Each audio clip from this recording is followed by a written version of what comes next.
Hey guys, how's it going? I hope you're having a wonderful week. Like always, today is such an exciting day for me because I finally will be watching the interview between Michael Jackson and Oprah Winfrey back in 1993. Now, I've never seen this interview before. I believe I've seen snippets of it here and there, but I've never actually watched the full-length interview before. And it's really exciting for me because I've never watched an interview on this channel before, so I don't really know how to go about doing it. I think what I'm gonna do is I'm just gonna watch it. I'm just gonna sit here and watch it. I'm not gonna pause it. I'm not gonna stop to give you my commentary in between the interview. I'm just gonna watch it in full.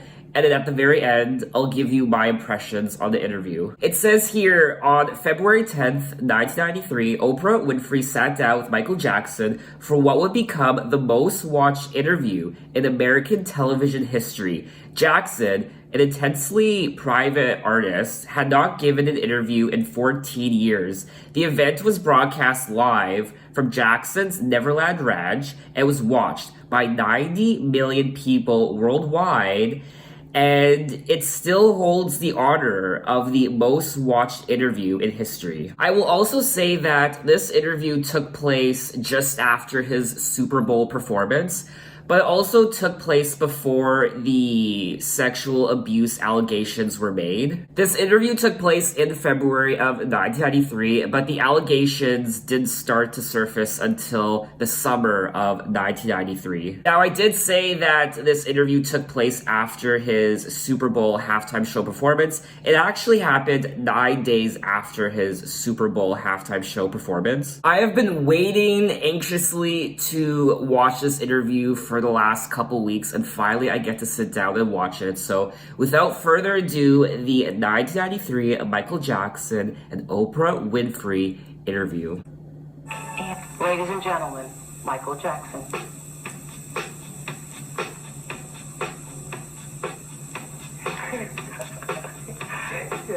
Your old house. This is a really nice house. Well, how nervous are you right now? How what? How nervous are you right now? I'm not nervous at all, actually. You really aren't? No, I never get nervous. You don't? No. Not even for your first interview and it's live around the world? I thought you'd be a little nervous, but that's great, because if you're not nervous, I won't be nervous. I just wanted to let the world know that when we agreed to do this interview, you said that you would be willing to talk to me about everything, and we haven't discussed one single question that's going to be asked here tonight. Just wanted to make that right. Very true. Very true. So when I look at those tapes of you, and heaven knows that putting this together, I think I've seen every piece of video ever done of you, and watching those tapes, when, especially in the younger years, you seem to really come alive on stage. There's something going on with you when you were a little boy on stage. Were you as happy off stage as you appeared to be on stage? Well, on stage for me was home. I was most comfortable, and still most comfortable, on stage. But once I got off stage, I was like very sad. Really? Yes. And sad from the beginning? Sad since it first started? Since lonely, sad, having to face with popularity and all of that. There were times when I had great times with my brothers, pillow fights and things, but I used to always cry from loneliness. You did? Yes. Beginning at what age? Oh, very little. 8, 9. When you all first became famous? Yes. I mean, to all of us, we thought this was the most wonderful thing in the world. Who wouldn't have wanted that life? It's great, but then there's the other side. There's, which I'm not complaining, there's lots of rehearsal, and you have to put a lot of your time, give up yourself a lot. Do you feel, I talked to Suzanne DePass the other day, and Suzanne had some interesting theories about your childhood. We talked about whether or not it was really lost. Was it? Well, especially now, I come to realize, and then, I would do my schooling, which was 3 hours with a tutor, and right after that, I'd go to the recording studio and record, and I'd record for hours and hours till it's time to go to sleep. So it'd be nighttime, and I remember going to the recording studio. There was a park across the street, and I'd see all the children playing, and they'd be rooting and making noise, and I would cry. It'd make me sad that I would that's have heartbreaking. to go and work instead. We're going to look at some pictures of you as a little boy, okay? Describe the performance that you put on. What I do? Yeah. Well, most of my songs are fast.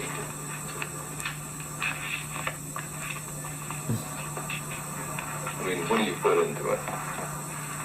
Well, whatever I sing, that's what I really mean. Like I'm singing a song. I don't sing it if I don't mean it. I met Michael Jackson. He was 9 years old, going on 10. And He looks quite sad there. in many ways, and then he'd go out on stage and be this dynamic superstar. The price it was, losing your childhood or having this kind of life. Well, you don't get to do things that other children get to do. You know, the simple things that they so much take for granted. Having friends and slumber parties and buddies and just hanging out. There was none of that for me. I didn't have any friends. That is why I think now, because I didn't have it then, I compensate for that. I mean, people wonder why I always have children around, because I find the thing that I never had through them. You know, Disneyland, amusement parks, arcade games.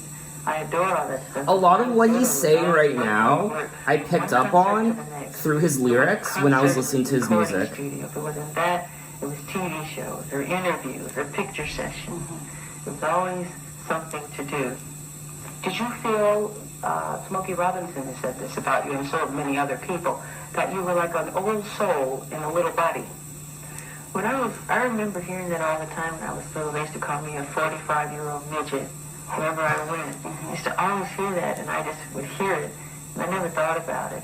Just like when people say, when you were little and you started to sing, did you know you were that good? I said, I never thought about it. I just did it, and it came out. I never thought about it, really.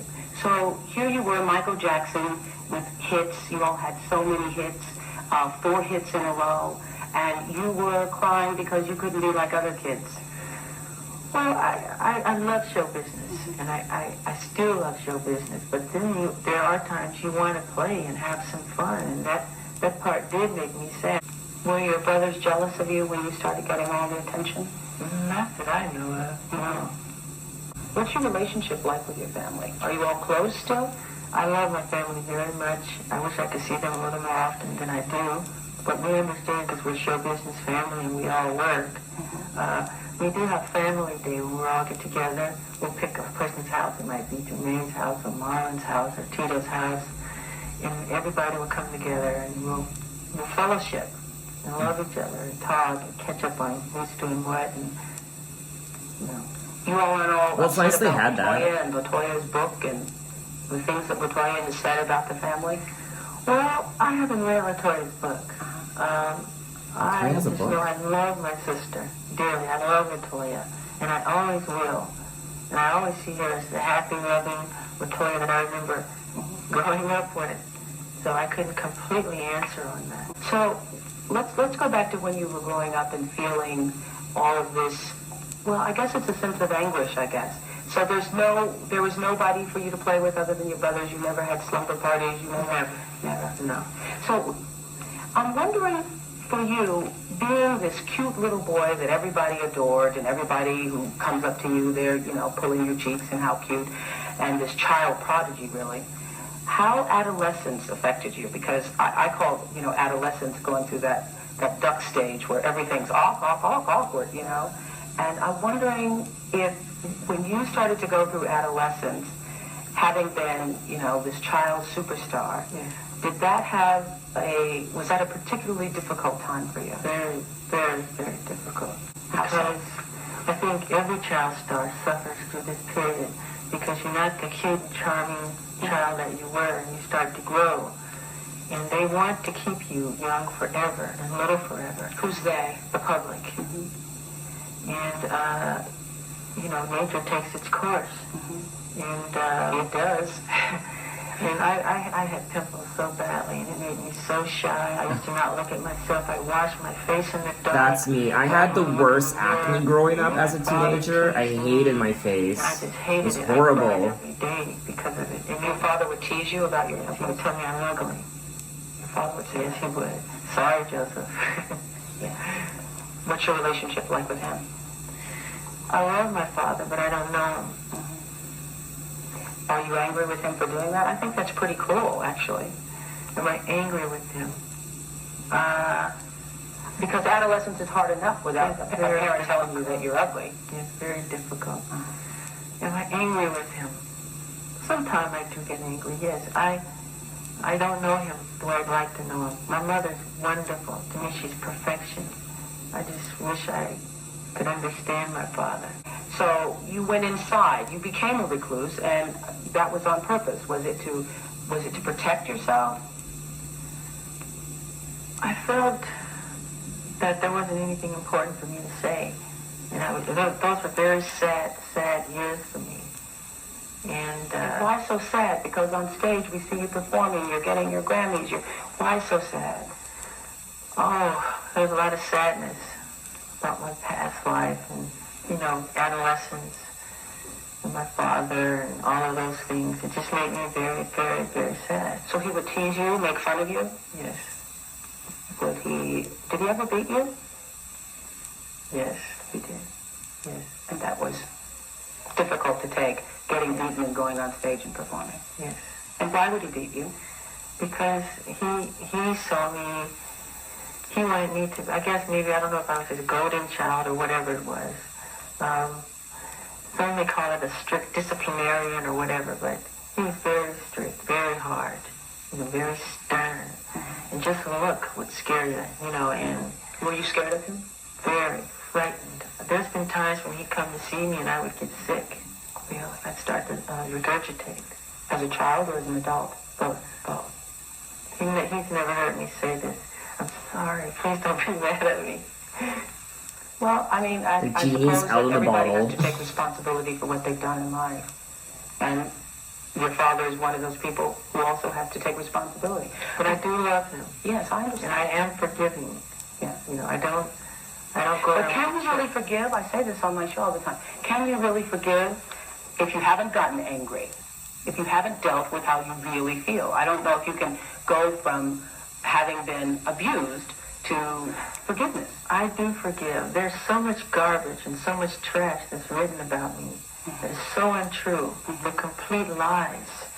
And those are some of the things I want to talk about. The press has made up so much god-awful, horrifying stories that are completely appalling. I know. Completely appalling. It's so far from the truth, and it's made me to realize the more often a person tells a lie, the more times you hear a lie, I mean, you begin to believe it. If it's told often enough, you start to believe it. And it's appalling the things that have been said about me, and they're completely false. We're going to come back, and I'm just going to go down the list. Go down the list, Oprah. Go down the list. Go down the list. When we come back of all the things that have been said, the truth will set you free. We're going to talk about it when we come back. Live from Santa Ynez, California, Michael Jackson talks to Oprah. These 90s graphics. Before we went to break, Michael was sharing with us what growing up being Michael Jackson and the star of the Jackson 5 was like for him, and had expressed that his father had beaten him, and I'm sure that what you're saying is true in what you believe, but since we don't have validation, I have to say that we haven't verified that. We talked about all of the rumors just before we went to the break, and there are so many that I would like. I normally don't write questions down, but there's so many I didn't want to forget them. First of all, I have been in this house getting lit and getting prepared for this, and I've been all over the house upstairs when you weren't looking for that oxygen chamber. I cannot find the oxygen chamber anywhere in the house. That story is so crazy. I mean, it's one of those tabloid things. It's completely made up. Okay, but you are in something there. There's a picture of you. Where did that come from? How did it get started? I did a commercial for Pepsi, and I was burned very badly. And we settled for like $1 million, and I gave all the money we built this place called the Michael Jackson Burn Center. And that's a piece of technology that's used for burn victims, right? So I'm looking at the piece of technology, I'm touching it, feeling it, and decide to just go inside of it, just to hammer around. Somebody takes a picture. When they process the picture, the person who processes the picture say, oh, Michael Jackson. He made a copy. These pictures went all over the world with this lie attached to it. It's a complete lie. Why do people buy these papers and it's not the truth? And I'm here to say, you know, do not judge a person. Do not pass judgment on anyone unless you have talked to them one-on-one. I don't care what the story is. Do not judge them because it's a lie. Well, the rumor was that you were sleeping in the chamber because you didn't want to grow old, and that was stupid. That's stupid. It's completely made up, and I'm embarrassed. I'm willing to forgive the press and forgive anybody. You know, I was taught to love and to forgive, which I do have in my heart. But please, don't believe these crazy... Okay, let's go down this. Did you buy the Elephant Man's bones when you were trying to get them? That's another stupid story. I love the story of the Elephant Man. But no, I never asked for the Elephant Man. Where am I going to put some bones? I don't know.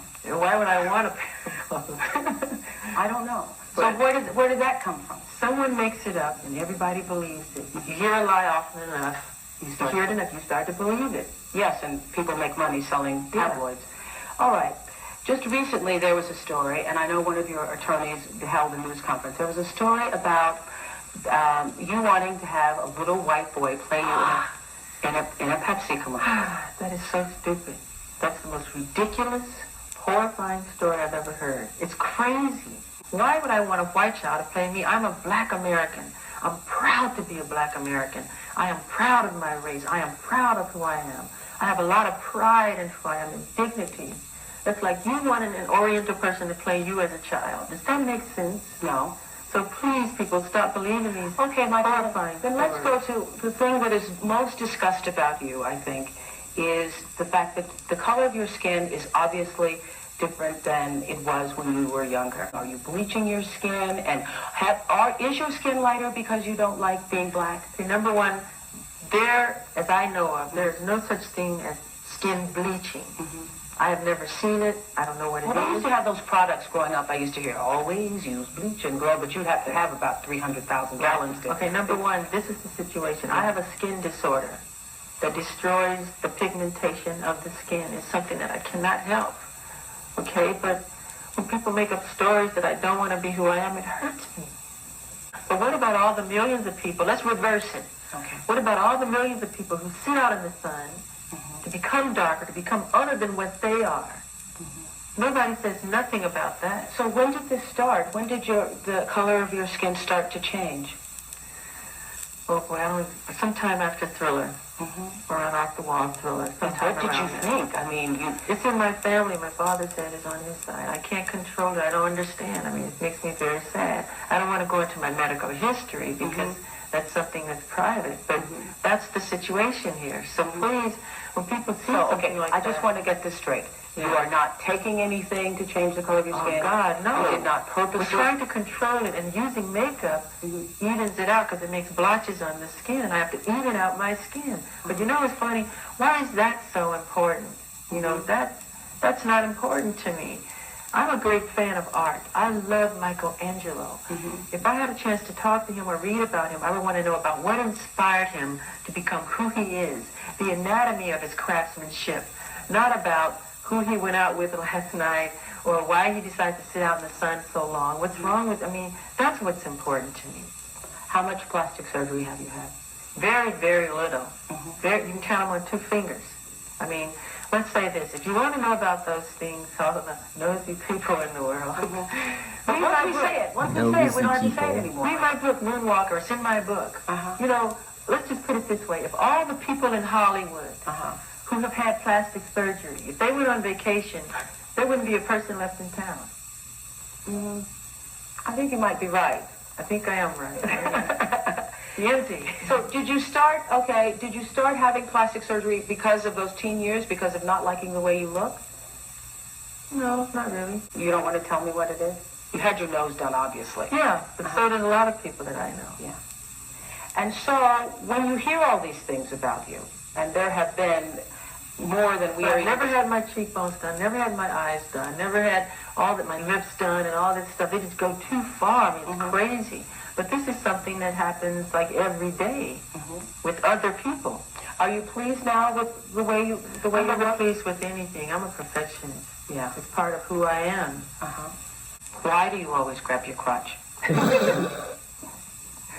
Why do I grab my crotch? Yeah, why? We think you got a thing with your crotch going on. I think it happens subliminally. When I dance, if you're a dancer, you know, you're just interpreting the sounds and the accompaniment of the music. If there's a driving bass, you become the bass. If there's a cello, if there's a string, you become that. So you become the emotion of what that sound is. Okay? So if I'm doing a movement and I go bam and I grab myself, it's the music that compels me to do it. It's not saying I'm getting ready to grab down there and it's not a great place. You don't think about it, it just happens. Sometimes I look back at the footage and I'll go, did I do that? Yeah. So I'm slave to the rhythm. Yeah. Okay? I think the alarm's going off in the house. I don't know why. But we're going to fix it in a minute. We're in live television. So we're going to go to break. These things happen. We'll be right back. Okay. Are y'all ready for the jam?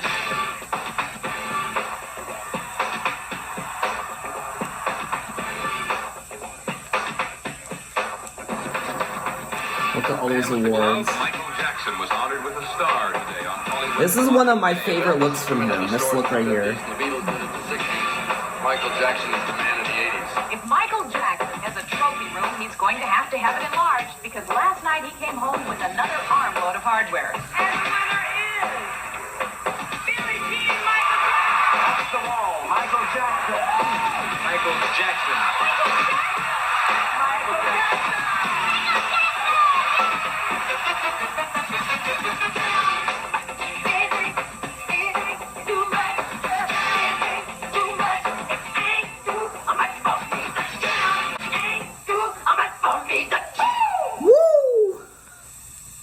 When you have broken all those records, when you have the #1 album ever sold, the #2 album ever sold, when you've broken every record there is to break, when you have become an icon in the industry, is there always the pressure to do something bigger and something better? Oh, gee, that is something. It makes it harder each time to follow up. So you try to be as original as you can be without thinking about statistics. Just go from the soul and from the heart. So I wanted to also make it clear, because this is another rumor that's starting, that the only way I could have gotten this interview was that I contractually agreed to call you the King of Pop. And I would just like to say to the world, Michael did not tell me to call him the King of Pop. As a matter of fact, I haven't called you the King of Pop once here. Where did this whole notion that you proclaimed yourself King of Pop come from? Well, I didn't proclaim myself to be anything. I'm happy to be alive. I'm happy to be who I am. King of Pop was first said by Elizabeth Taylor on one of the award shows. As a matter of fact, we have that. Let's roll that. Ladies and gentlemen, the 1989 Heritage Award and Sammy Davis Jr. Award recipient, and in my estimation, the true king of pop, rock, and soul, Mr. Michael Jackson. And that's where this all started? Yes, and then fans, all the stadiums. Elizabeth Taylor, that's where it all started. The King of Pop, and jackets that say the King of Pop, and T-shirts that say the King, and they chanted outside my hotel, King of Pop, King of Pop, King. So it just became something that just, that happens all over the world. Happened. Yeah. Do you go out? Do you date? Yes. Who do you date? Well, right now it's Brooke Shields.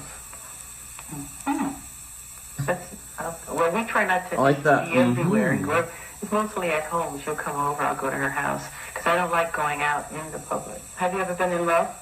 Yeah. With Brooke Shields? Yes, and another girl. And another girl? I'm going to ask you this, and it's embarrassing for me to ask you this, but I'm going to ask anyway. Are you a virgin? How could you ask me that question? I just want to know. I want to know. I'm a gentleman. You're a gentleman. I'm a gentleman. So, I'm a gentleman. So, okay, I would interpret that to mean that means that you believe that a lady is a lady, and therefore It's something that's private. I mean, shouldn't be spoken about openly. So you're not going to answer it. I'm embarrassed. So you're not going to answer it. Well, we would like to know whether or not there is a possibility that you are going to marry one day and have children. I would feel that my life isn't complete if I do not, because I adore the family life. I adore children. So what kind of woman makes you, I know in the video, wait a minute, no, in the video we're going to see later, we're premiering the real video, but you say that there's a line where you talk about being quenched. So what kind of person does that for you? Quenched my desire. Yeah, quenched my desire. Yeah, I mean, when I was little, I used to stay with Diana Ross. Me and my brothers, we stayed with her for years. I never said this, I always had a crush on her. You did? Yes. I heard, too, this was another one of those rumors, that you would propose to Elizabeth Taylor at some point. Elizabeth Taylor is gorgeous, beautiful, and she still is today. Yeah. And I'm crazy about her. Yeah, but did you propose to her? I would like to have. Yeah. Well, Elizabeth Taylor is here. Liz, can we bring Liz in now? Liz had said that she wanted to be here to hold your hand through this. You don't look like you need your hand. Is she? Elizabeth Taylor! Oh, she's actually Hi, here. have a seat. Have a seat. Thank you. Did I thought she was Michael ever joking. propose to you? And I never proposed to him. Never did. What do you think is most misunderstood about Michael Jackson, Liz? All the things you mentioned. He's the least weird man I've ever known. He is highly intelligent, shrewd, intuitive, understanding, sympathetic, generous, to almost a fault of himself. And he just, if he has any eccentricities, it's that he is His face looks interesting right larger than now. life, I'm and curious to some know what people he's just thinking can't about. accept that or face it or understand it. His talent on stage, why I called him the king of pop, rock, soul, music, entertainment, whatever. There's nobody that can come near him. Nobody can dance like that, write the lyrics like that, the music, cause the kind of excitement he does. And why do you think you all are such friends? What has brought this kind of bond? Because people tried to make this be weird. Well, it's not. I mean, our childhoods are very similar. And we have that from the very beginning in common. I was a child star at 9, had an abusive father. And that kind of brought us close together in the very beginning. And what is it, I'm going to ask Michael this question later on, but what is it you most want the world to know about him? What a wonderful, giving, caring, generous man he is, and how good he is. And he's funny, too. Oh, he's wildly funny. He can crack some jokes, I tell you. Yeah, but he's a good man. I wonder how he felt about Elizabeth Taylor joining him in the interview. He looked a little uncomfortable.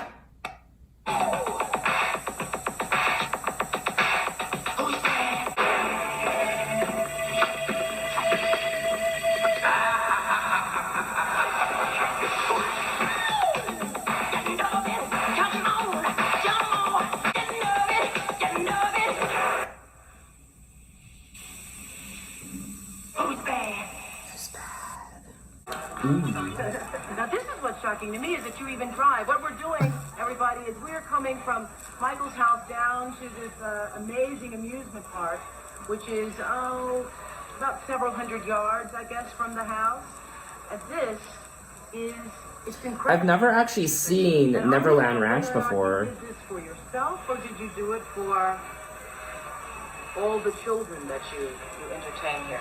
For myself and the children. Every 3 weeks we have terminally ill children that come to the house. Yeah. Make-A-Wish Foundation, Dream Street. Every 3 weeks? Starlight, yes. The Sea Dragon and the Ferris wheel, and there's that zipper over there. The Wipeout. Yeah, Wipeout. There are bumper cars here. It's really... Thank you. Well, it brings out the child that lives inside of everybody. I love rides and things like that. Were you able to do it when you were a kid? And not really. I won't lie though, it does look like fun. Now you can anytime. Every How often day, do it's you right in my actually? backyard. How often? Oh, do you I could never actually go on go out that. and do this? Whenever I'm here, I would just literally go throw on up. the ride. Well, is this a part of you, what we were talking about earlier, the pain of growing up and not being able to experience all the things that kids normally experience, and so now you are fulfilling all of those To fantasies? compensate, yes. Really? And here we are inside the theater. I had one too many sugar babies here the other day at the candy counter, but the candy's here for all the kids, and Pinocchio's here, and E.T.'s here. What's fascinating to me about you is that obviously you have this childlike aura about you. And I see children with you, and they play with you like you are one of them. But a child did not do this. A child did not put this together. I like that love Oscar statue producing there. for children, and I try to imitate Jesus. And I'm not saying I am Jesus. I'm not saying We're clear on that. Right. I'm We're trying to imitate Jesus in the fact that he said to be like children, to love children, to be as pure as children are, and to make yourself as innocent and see the world through eyes of wonderment and the whole magical quality of it all. And I love that. You can tell he's So passionate about the when children I because came he's so here excited and about a month ago enthusiastic to when he shoot, talks about it. commercials with you for promoting tonight's event. One of the things that really impressed me the most, and I hope you guys are getting shots of this. I don't know how you are if all the cameras are on us, but we got other cameras. Is that there are built inside the walls here beds for some of those sick children who come. And what I realized when I saw that is that you have to be a person who really cares about children to build it into your architecture. Yes. Yes. We have children that come who are intravenously. They're very sick, and they're bedridden, and they Can't have sit to, up. Right, they can't sit up. And these beds, they're hospital beds. You push a button, they move up and they move down, and they're able to watch. We have a magic show. We show the current films, if it's cartoons, anything, and anything so they can escape to that world of magic that they don't get a chance to experience, the world that I was deprived of. Now let me ask you this. I believe everything happens in people's lives for a reason. Do you think that had you not missed a lot of the life and fun and fantasy of childhood, that you would be so in touch with children today? Would you relate to them? I probably would, but not as much. That's why I wouldn't change a thing. Really? Because I'm happy with the way things are and my caring for young people and everything. Are you really happy now? Because you've seemed sad for a long time. I was sad for years and years and years, but I'm happy. I'm getting there, yes. I'm very happy. And what's made you happier? Being able to give back, and to help people. Heal the World Foundation, which I formed, which helps children and healing and the world. One of the things I was saying before we went to the last break, before the alarm went off in the house and all of that, is that we were talking about the rumors. One of the strangest ones I heard was that when you moonwalk and you're faking it, that you have some mirrors in your socks someplace, and that it's not really real. No, that's not true. How did you, first of all, we've spent so much time trying to dispel the rumors, trying to get the truth out, that I haven't had a really opportunity to talk to you about how you conceive your music, how you conceive the dance. Where did the moonwalk come from, actually? Well, the moonwalk came from these beautiful children, these black kids who live in the ghettos and, the inner cities, who are brilliant. They just have that natural talent for dancing. Any of the the Running Man, any of these dances, they come up with these dances. All I did was enhance the dance. Okay, I want to see you dance. I want to see you dance. I want to see it. I want to see you dance live. No, I can show you a step or two, but I'm a little rusty right now. A little rusty.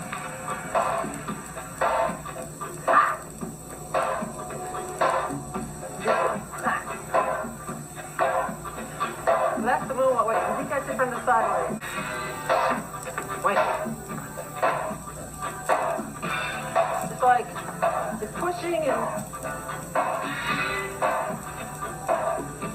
and there's it's made like a popping. That's really neat. I mean, you wanted me to do it. I like you very much. I get for doing it. embarrassed. Thank you I'm very sorry much I for get doing it. embarrassed. We're going to come right back with more of Michael Jackson live.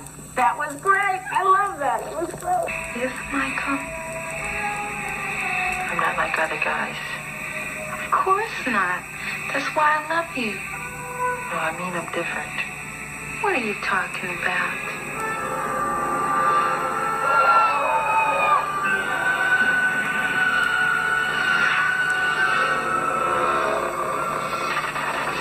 Oh my.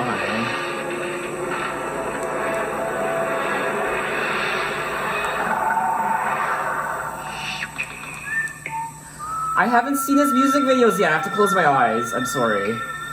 I don't want to watch any of this. I'm waiting to go on my Michael Jackson music video journey soon.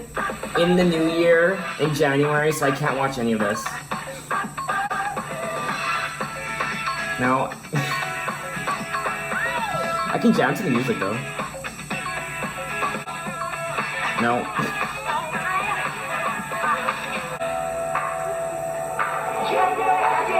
Okay, everybody, that's a wrap. Music videos used to just be people singing their song until you came along and changed music videos. Did you know when you first conceived your first one, that's what you were doing? Yeah, the idea was to make something that was a story, so it had a beginning, a middle, and an ending. And you could follow, like a mini movie. That's what I wanted to do. And that's what we did with Beat It and Thriller and Smooth Criminal and all those types of things. So when you start to look at So excited to watch his music videos. Look at a piece of music, are you already thinking about how you're going to... Sometime, yes. Yes, it's very true. I wonder what it feels like. I will never know since I cannot sing one thing. But what it feels like to be on stage with a sea of people. A sea of people. One of the things that has impressed me in putting the pieces together for you is all around the world, the response to you is so incredible. I just wanted to for the rest of you in the world who haven't seen how people respond to Michael Jackson, to take a look.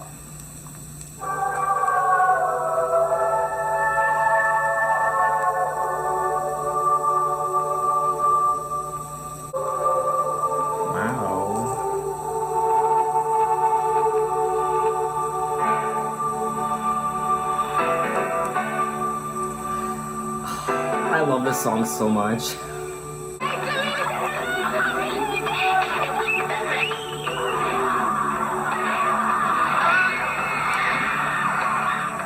Oh god. People just passing out left and right.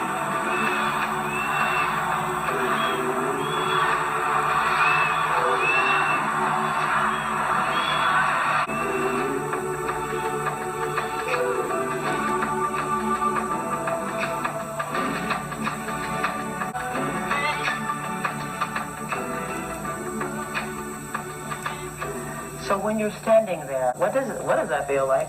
Love. You feel lots of love. And I feel blessed and honored to be able to be an instrument of nature that was chosen to give them that. When I give them, I'm very honored and happy about that. An instrument of nature, that's an interesting way to describe yourself. Thank you. Yeah. Are you very spiritual? In what sense?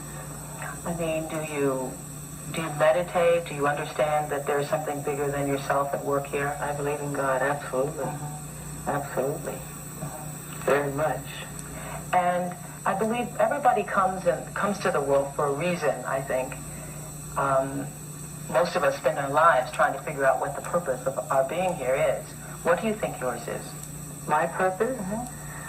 Oh boy, I think to give in the best way I can through song and through dance and through music. I mean, I am committed to my art. I believe that all art has as its ultimate goal the union between the material and the spiritual, the human and the divine. I believe that to be the reason for the very existence of art. And I feel I was chosen as an instrument to just give music. He's such an and interesting love speaker. And harmony to the world. You mentioned animals, and I know everyone's going to ask me when I leave here, where are all the animals? I said in the opening, I expected chimps to be jumping all over the living room, and I didn't see any. Where's Bubbles? Well, the animals are everywhere. They're in their habitats. They're all over the ranch.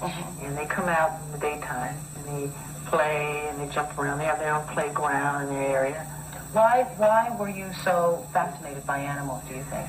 Because I find in animals the same thing that I find so wonderful in children, that purity, that honesty, where they don't judge you. They don't want anything from you, just to be your friend. I think that's so sweet.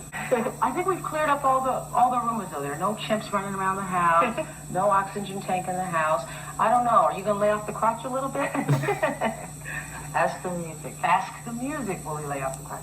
Oh, we didn't get about the inauguration. Did you tell President Clinton that you had to be the only person there singing? That is horrible. That is the stupidest, craziest story I've ever heard. I mean, why would I just want me? Nobody else could be on the show, just me. I mean, that's so stupid. Again, somebody made it up and the whole world believed it. It's so false. It's incredible. What do you want most?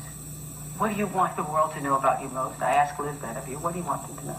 Like to be remembered for? Well, not be remembered for. What about known for now? Forget remembered. Oh, known for now. That's to be an artist, a great artist. I love what I do, and I would love people to love what I do. And to be loved, I just simply want to be loved wherever I go, all over the world, because I love people of all races from my heart with true affection.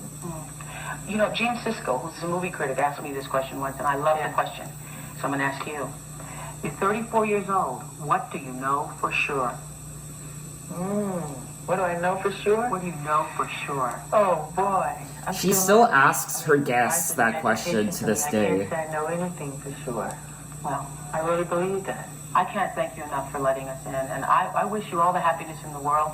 I love being here because it makes me feel like a child again. And one of the things I promised myself was when this interview was over, live around the world, I was going to go get on that Ferris wheel. That is exactly what I intend to do. I'm going to take off my blue shoes, and I'm going to ride on the Ferris wheel. And maybe when it's all over, you'll teach me how to do the moonwalk when everybody's not watching. Maybe that'll be Okay, that sounds good. This was fun. Yeah, lots of fun.